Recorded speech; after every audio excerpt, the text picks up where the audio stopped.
we did the timeline. Okay? We didn't really talk about Japan too much, and we'll get into Japan a little bit later. But who are the Axis powers? German, Italy. All right, Germany, Italy, and Japan. What kind of government? Who's the leader of Italy? Mussolini. What kind of government was his called? What kind of fascism?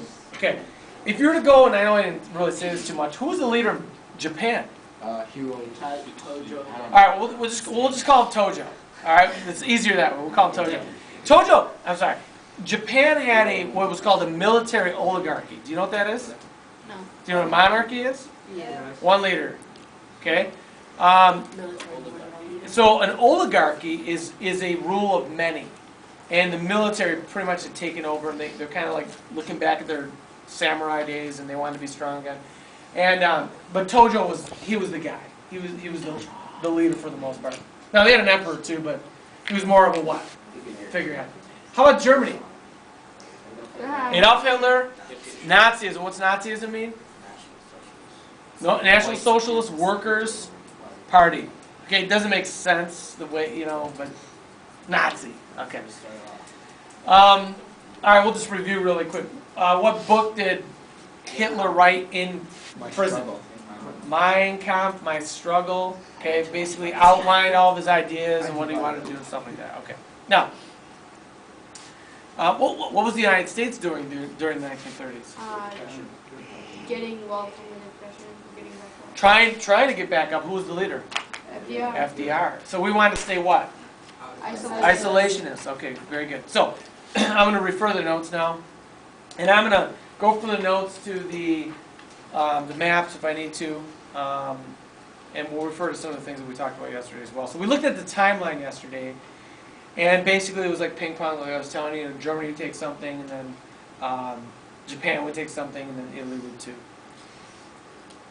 So in that time period, what we didn't talk about were some of the specific things that happened. In Germany, we'll talk about Germany specifically. So, as we were talking about yesterday, Hitler pretty much became chancellor in what year? Same year that FDR became president? 32, right? So he kind of made himself chancellor, and then after that took total control. And then he started instituting all of his beliefs. So, if you start on the notes, the very first act, I would say, or one of the first acts, now I want you to picture this. It was called the Night of Broken Glass. It was called Kristallnacht. Night of Broken Glass. Now think about this. How many of you have ever, I guess there's a movie out right now, it's called Purge or something, and you can just go out and kill everybody for a night or do whatever you want to, and then you're like forgiven the next day?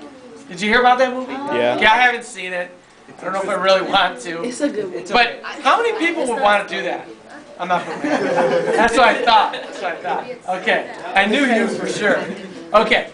I mean, think about it. If somebody gave you the power to be able to just go create mayhem like for a certain number of hours and get away with that, I mean, a lot of people would do it. Because it feels good, right? You get to destroy something.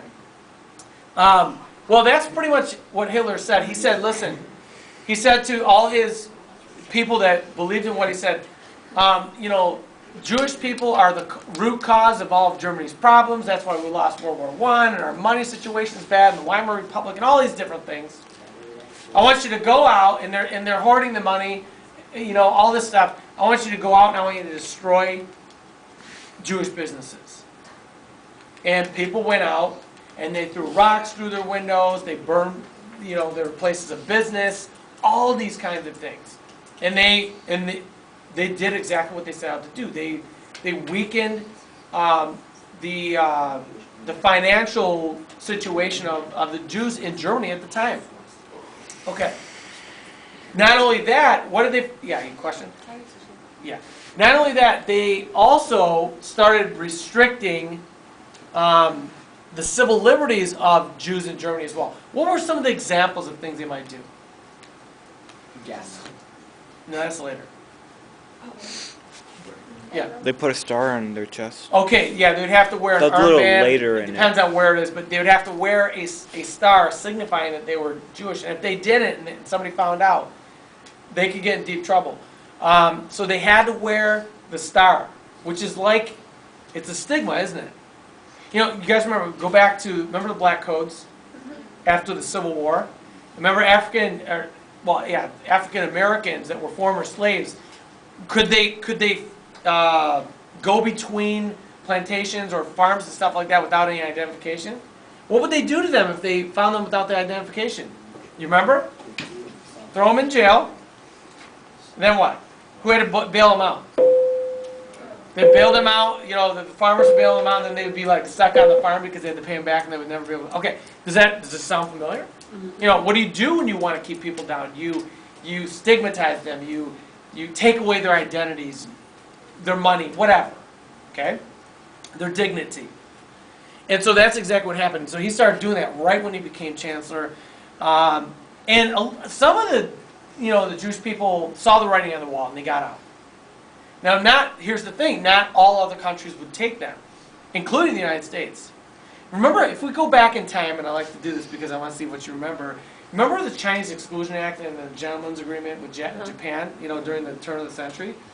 You remember we said, okay, you know, only certain people could come over? Just professionals and teachers and stuff like that, right? Well, who came over during this time period that we actually allowed to come over during the United States? Or, like people like Einstein. Scientists, and people that could maybe benefit the United States, okay? But not all of them, okay? So, all right. And all this stuff is going on between, and you got to understand something too, it's not, in the beginning, the major group is Jewish people, but it's going to expand. And there's going to be gypsies and homosexuals and other people as well that are going to be thrown into this mix as well. Even political prisoners from Poland. If you ever watch the movie Schindler's List, you'll understand what I'm talking about. So this is all going on for like 6 years. And then in 1939, Hitler and his cronies get together. They have a little powwow and they get in the meeting like, what are we going to do with this? It was like the Indian problem, remember? Jackson? What are we going to do with the Jewish problem? How do we get rid of these people? And they come up with a plan, and it's called the final solution. It's to kill them, mass extinction or extermination. How do we do it? Yes. We're going to use, what we won't use in war, we're going to use the gas chambers and then the crematoriums, which were basically, so that was called the final solution. And they created a system of camps.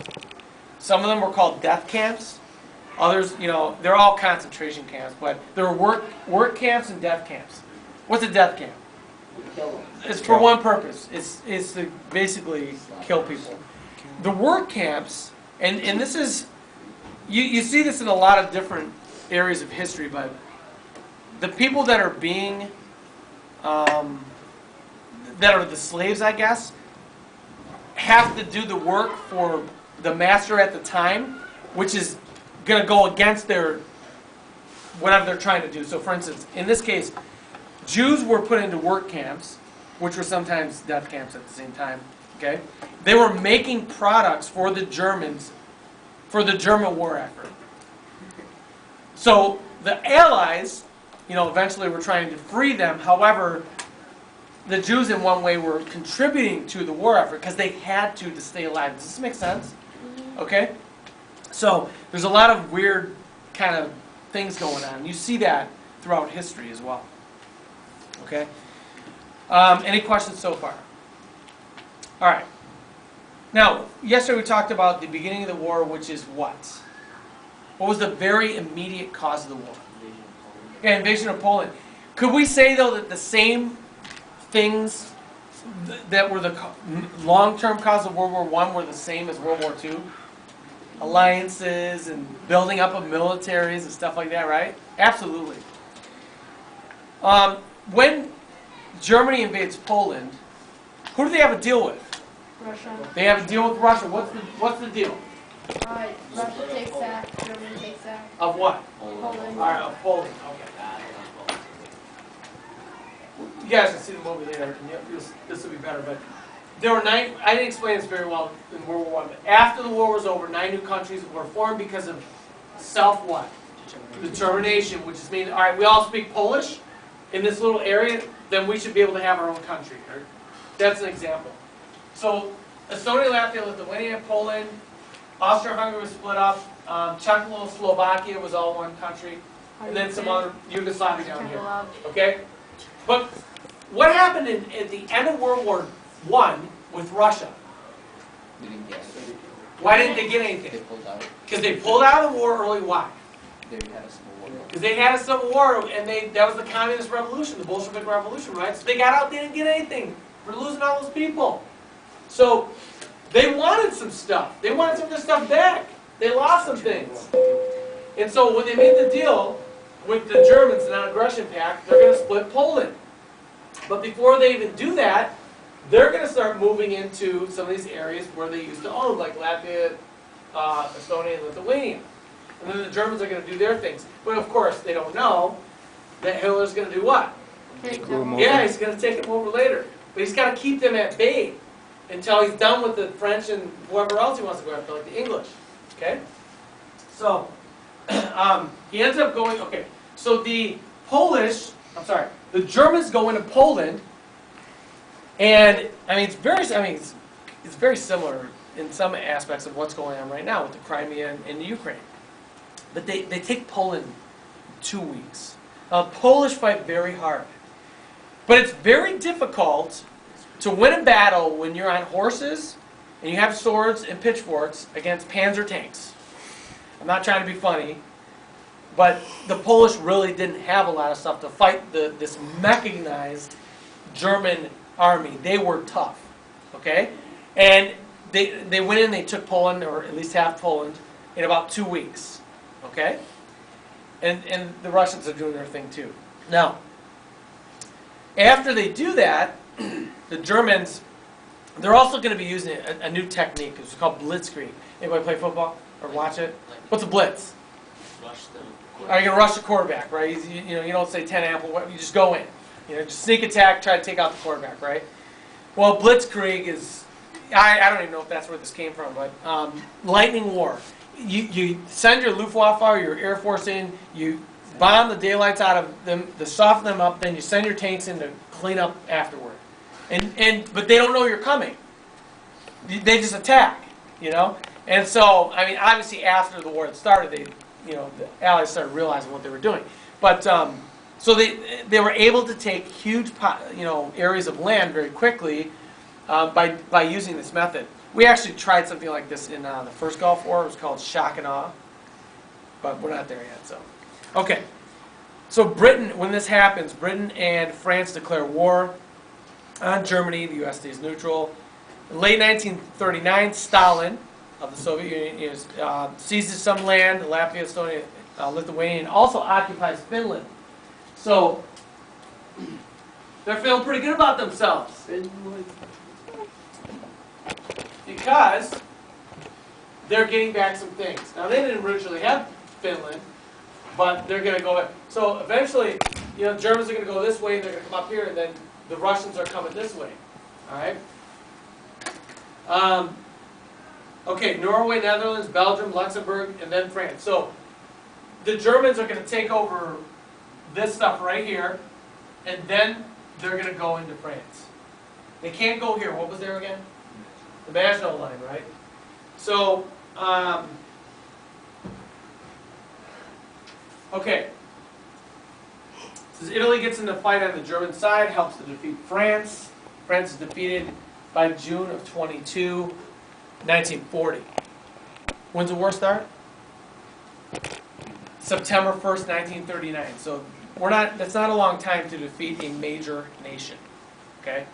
At that same time, and this is what's interesting, because they don't take over all of France, just about 3/4 of it. And they go down to a spot, I don't know, about to here, I would say, and then this bottom part becomes a puppet government of the German government. It's still French, but they're kind of like working with